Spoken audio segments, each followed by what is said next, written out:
Hey y'all, I'm your host, Aaron Smith of the Offshore Marine Service Association. Each Friday, I'll bring you the Offshore Briefing, a quick rundown of the week's notable developments, updates, and news you need to know in the offshore space. Whether you're on deck or at your desk, we're glad you're here. Welcome to Maritime in America, the Offshore Briefing. I am your host, Aaron Smith, and apparently I am old, according to my co-host, Ashley Smith, Hello, and probably you according to are. my co-host, Angel You're Johnson. extremely old to her. You're just old to me. Okay, yeah. Yeah, you're also in your mid-40s, so. Nope. No. 43 is not mid. Yeah. 44 maybe. 45 for sure. After that, you're late 40s, which that's you. No, this isn't how numbers work. You can't be in the middle of the range and Prove be it. Prove late. Prove it. Oh.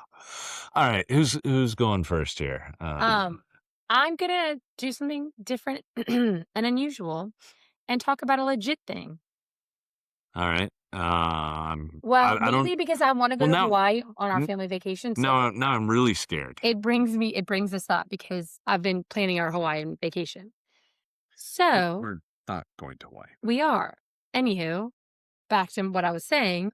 I have a news updated. Federal judge dismisses Koloa.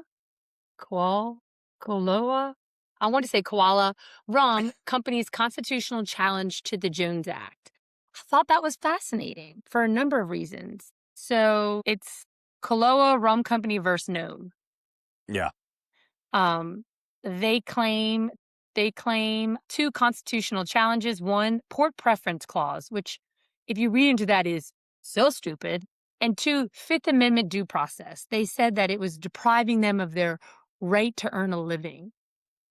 Yeah. Basically, they wanted a judgment to say that the Jones Act is unconstitutional and an injunction stopping enforcement of it against their business. Again, Hawaii is... Well, no, this goes back to a lot of the non-contiguous sections of the United States believe that the Jones Act raises their cost. What raises the cost is the fact that they're on an island and therefore making things harder to transport. What they are saying is that they think that China would treat them more favorably than the United States would. I almost want this to just sure, let's see. No. Let's see what's going to happen here, because you know what's going to you are such a small market, you will get trampled and you will get zero service. With the Jones Act, yeah, the cost is higher because you're in the United States. And you're reaping the benefits of being in the United States. Yes, exactly. But look, I mean, I've seen some groups that have really gone hard in touting this and saying that it was their amicus briefs that convinced the courts on stopping this lawsuit. This lawsuit was never going to succeed, as you pointed out. Now, they can still appeal it. Yeah, they can on their own dollar, which we know how expensive appeals are within the D.C. Circuit. So if they want to do that, welcome to the $1.2 million club. Well, Chief Judge James Boasberg, he said they didn't clear the threshold for standing, and any claims were dismissed on procedural merit grounds, particularly the statute of limitations and the substance of the constitutional claims. Both are logical. Yeah. So, but this isn't going to be the nail in the coffin for Jones Act, right? Exactly. And that is, you see some of these groups that really get into and they convince everyone that John McCain's going to repeal the Jones Act, or that this lawsuit's going to repeal the Jones Act. Never going to happen. That's not the threat to the Jones Act. The threat to the Jones Act are the 8 Chinese-built vessels that are currently working on the east coast of the United States in offshore wind. That's the threat. The threat is because some of them have foreign crews moving merchandise from one point in the United States to another point. How that has happened is unelected bureaucrats in CBP have issued letter rulings that have eroded one little section of the Jones Act, then another little section. And it makes it easier to keep pushing. Exactly. Yep. That's the threat, to where one day you wake up and the Jones Act has become a dead letter because it's been eroded over the course of decades with just a little chunk, a little chunk, a little chunk. It's never going to be this, oh, John McCain repealed the John. No. R.I.P. RIP. That was never going to happen. It was always a show. And the people that tout those things, they're just doing so for membership. They're not doing so because that's the actual threat. The actual threat is what happens CBP, what happens in the White House, what happens those places. That's where Jones Act threats can come up. And that's why we appreciate the White House and members of Congress that have the Jones Act back and have our back, understand the importance of it. Exactly. And that's why we engage on those levels. Yeah. And, you know, because we need their support. Yes. And and that's not to say this White House or the Biden White House, but a future White House, that's where it could come up. That's where the threat will happen. Okay, well, pat on the back for me for being a businesswoman today. I would like to update everyone on Baxter, though. He is so big. I will maybe put up pictures of his toe beans, his little paws. I call them toe beans. They are so cute and so big. I thought maybe he was going to max out at 40 pounds. It's not looking like that. How old is he now? It's 5 months. It's 5 months. And almost exactly, yeah. Giganormous. They grow so fast. I know. They're like kids. And Aaron is teaching him all the bad habits, which is shocking because I thought it would be me. No, I'm teaching them all great habits. So yes, I'll pass on to Angel. So I previously talked about the National Maritime Center launching their application portal and the redesign of the website. So that is going to be starting this Friday, today. So everyone look out for that. The system may be unavailable during this time, but it should be back up in the portal. So it's called the Application Submission and Additional Information Portal, ASAP for short. That will be... That's a good one. That's a long name. Okay. Similar to... I was going to say similar to OSVDP. Yeah. Well, hey, look, I mean, take the criticism where it comes from. But yeah, you're getting criticized by the OSVDPA. You know you're wrong. But yeah, so the website is going to be up on Monday. So this weekend, it'll be down. Wait, okay, so it goes down on Friday, and then it'll today, launch. yeah, Okay. And it'll be all up and running because it's bad luck. Monday. It's bad luck in the maritime industry to start a project on a Friday. You're not supposed to leave port on a Friday. You're not supposed to start something new on a Friday. That's bad luck. You're not supposed to go to jail on Friday either. The movie, not White Squall. Maybe it was that the movie with God. Y'all are both looking at me like I'm so stupid. Yeah. The fishermen go out and they get this big, and they're told to come in because it's bad weather. And like, no, we're gonna outrun it. Oh, like the greatest storm. Perfect storm. Perfect storm. Yeah. Yes, that's where I learned that. You know how to counter it? How? I think you go out and you spin counterclockwise. You turn to port, you do like a bunch of spins. They didn't do that, and they all died. Yeah, see? yeah, they try to go through it. Yeah. No, I thought they went around it. No, they try to They go just through said, it. Yeah, F this, we're going through. Okay. That's how they get caught. yeah. It would have been really boring.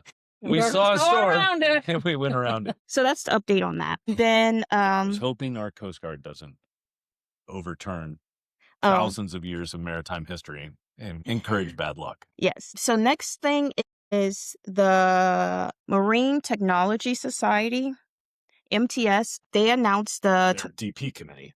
Yeah, they announced the 2026 DP conference release dates, and that's going to be October 12th through 18th of this year, of course. And then I do want to announce that I will be serving as technical vice chair, and I'm excited about that. It's a 2-year position. This year is going to be like your vice chair this year and then chair and it's next. all the money. I wish. So this means that Angel will be, if you are thinking about submitting an abstract and presenting a paper at the MTSDP conference, Angel will be collecting those abstracts and soliciting for those abstracts, and then will be on the committee of people that select them. So I'm sure bribes are strictly appreciated. Yes, I know. People get so embarrassed to say they can be bought off. I'm like, no, you can buy me. Yes, you want me Uh, to have a meeting at your hotel? Sure, give No, me a free. congratulations, Angel. This Very is excited. great Yeah. that you have totally made a name for yourself In in the such a short DP time. industry, and that you are the technical co-chair, vice vice chair. chair. Yep. Yes. It's something I totally signed up for. Not something I was told to do. Say, I'm sorry for bringing you good opportunities. My apologies. No, no, I appreciate it. It is going to be a lot of reading though. What was the other thing on this? Y'all When was the conference again on Oct- MTF October MTSDP? 12th through 14th. I was going to say that this is a 2-year position. So this year I'm learning, and the next year I will be teaching someone else while I, go through it. But also because this is a DP conference, we do need more DPOs at the conference as well. So Good I call. will Yes. be looking for DPOs and pushing y'all towards the conference this year. So be on the lookout for that. And that's all for me. Well, that is great. Congrats again. I've served in those roles, and it is a lot of work and a lot of reading, but it's a great opportunity and a great conference. I think actually on next week's Maritime in America with Garrett Rice, I'd say that the two things the maritime industry is good at is overbuilding a market and hosting conferences. But Did the say that. MTS DP committee is one of the good ones, one of the good maritime conferences, and one that I always attend. So, congrats! It's a great one. I don't know about always, but I will say that the more I've only been twice, but the more I go, the better it is. I enjoyed it more last year than I did the first year. And I think it was because I knew more people. So And you feel more comfortable. You know, yeah, I felt more substance. comfortable. Yeah, Yeah. for sure. I Yeah. think that's normal, right? Mm-hmm. Yeah, it is. It is. So we started with court case. I want to finish with one as well. This week, a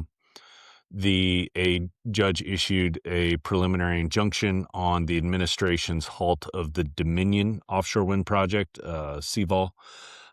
This will be the third preliminary injunction that was upheld on the most recent ban of offshore wind. This is a good thing. This is a good thing not only for U.S. flag vessels and the U.S. offshore wind industry, but this is a good thing for all offshore energy because there needs to be market certainty. And if where an administration can come in and overturn offshore leases and offshore permits that are issued for offshore wind, guess what? An administration can come in and turn over offshore leases and offshore permits for oil and gas. And that's bad. That is bad for our energy security. That's bad for energy prices domestically. And so we need certainty so that we can invest into marketplaces. So those are some cases I've been watching as well, and things that will have a fundamental impact on the maritime industry. And I'm very happy to see that those injunctions have been issued and boats are going to work. So that was what I saw. I think that's all I have for this week. Anyone else have Next anything week, maybe I can do my rant on club soccer and what an effing racket it is. Well, I think you need to also build a time machine, go back 10 years, and you could maybe then be one of the first 1,000 people to have that thought. Well, 10 years ago, I thought it was a racket, but now, and the fact that asking questions doesn't make you a Karen or a Jessica or whatever the word is nowadays. Jessica. Oh, Jessica's the new Karen. Why? Listen, girl, you gotta stay in the loop. Like the 2016 trend. Jessica's Come my fake on, you're name. younger than me. My fake name is Liz. Anyway, keep going. Well, I think What's your fake Jessica, name? Karen, He's too old to have a fake name. yeah, all of these join Ashley on the list of crazy person names. Anywho, just asking questions. I'm an inquisitive person. That's why I'm so smart. Doesn't make me a Karen / Jessica. It's the truth. And you all know I never get on my soapbox about being a woman, but I will on this one. Because when you do it, it's fine. But when I do it, I'm a Karen / Jessica. Anyhow, I digress. Next week, I'll have more updates on that. So we previously had a segment where we asked about vessels. Oh, yeah. Yeah, let Yeah. us know if y'all want us to bring Yeah. that back. Give us a comment on YouTube or Spotify. Just Or let us email know. us or text us. Or that. Yes. Also, let's take a poll on who thinks our dog should come into the office. So send us that too. Well, our landlord doesn't, and they issued the lease, and we signed said lease. I didn't sign anything. Now, what if she listens to this podcast? Our landlord? He.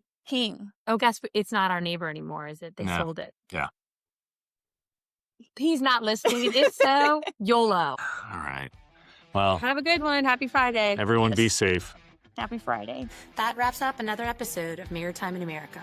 We're proud to highlight the voices and stories that keep the American offshore industry strong. Thanks for spending a few minutes with us, and remember, the course ahead is shaped by those who step up and steer it. If you liked what you heard, be sure to subscribe, leave a review, and share it with your crew.